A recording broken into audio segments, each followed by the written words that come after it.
There are a few things in life that just don't make sense to me. Ben Simmons passing on a dunk, the final season of Game of Thrones, Nicolas Cage, and the NFC North. It's probably the best division in football. I find all four teams exceedingly watchable. I don't think I can say that for any other grouping, even if some of the watchability is for things like this. One last play.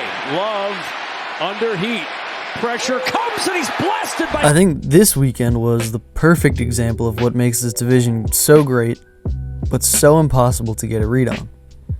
The Vikings took apart the Bengals in a battle of the backups. Carson Wentz was fine, but still loves to run into a sack. Loyal viewers will know not to get me started on Carson Wentz.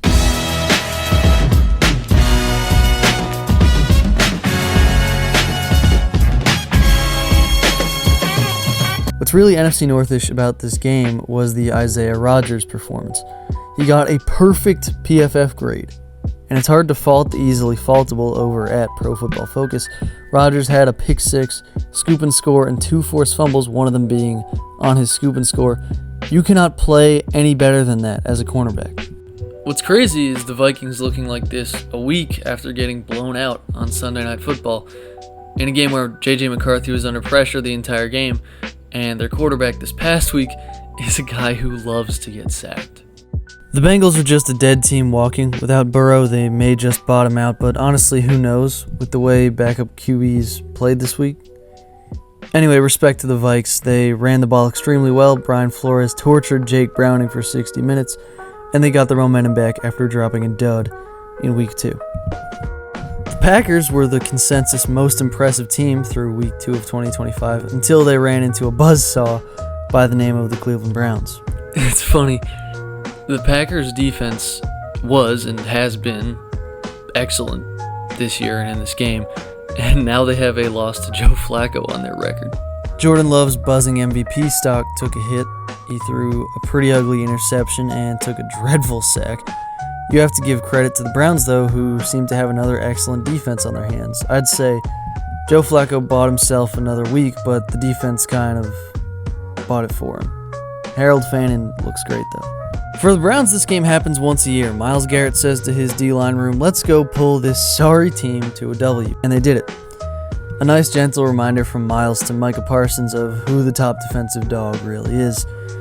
The NFL is a league that humbles teams in a hurry, and there has been no more humbling moment thus far this season than the darlings of the first 2 weeks, the Green Bay Packers, losing to the friggin' Browns. The Bears finally looked like a Ben Johnson-led outfit on Sunday as they beat the brakes off the Dallas Cowboys. I'm going to be very complimentary about the Bears in this part of the video, but I should preface everything I say with Dallas appears to have the worst defense in football, to the surprise of absolutely no one. That said, there's a certain level of detail and intentionality that the Lions offense played with under Ben Johnson that I really feel like I saw from the Bears for the first time in this game. I'd imagine, like most things in the league, it starts with winning at the line of scrimmage, which they very much did. Caleb Williams looked awesome, playing what was probably the best game of his young career. He's under the microscope every week, but this game was an example of what I think he can be game in, game out, even against competent defenses. I love that they refused to shy away from risky, tricky play calls, that flea flicker was awesome, and just an insane rip from Caleb. The trio of Odunze, Luther Burden, and DJ Moore already looks like one of the best groups in the league. The only way the Cowboys are going to win this year is in shootouts with this defense, and without CeeDee Lamb, they will not score enough points. And on Monday night, after no showing in Week 1 against the Packers, the Lions did maybe the most unlikely thing of any NFC North team and beat the Ravens in Baltimore.